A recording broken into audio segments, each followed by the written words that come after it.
తెలంగాణ ప్రభుత్వం మరో డిఎస్సికి కసరత్తు చేస్తుంది. తెలంగాణ ప్రభుత్వం ఇటీవల 11,062 పోస్టులకు డిఎస్సి పరీక్ష నిర్వహించిన సర్కార్ డిసెంబర్లో గానీ జనవరిలో గానీ నోటిఫికేషన్ జారీ చేయనున్నట్లుగా తెలుస్తుంది. ఇక జూన్ జూలైలోపు నియామకాలు పూర్తి చేయాలని భావిస్తున్నట్లుగా సమాచారం.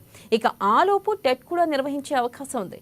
ప్రస్తుత డిఎస్సితో ఎంతమంది ఉపాధ్యాయులు భర్తీ అవుతారు, ఇంకా ఎన్ని ఖాళీలు ఉంటాయనే సమాచారాన్ని జిల్లాల వారీగా ప్రభుత్వం సేకరిస్తోంది.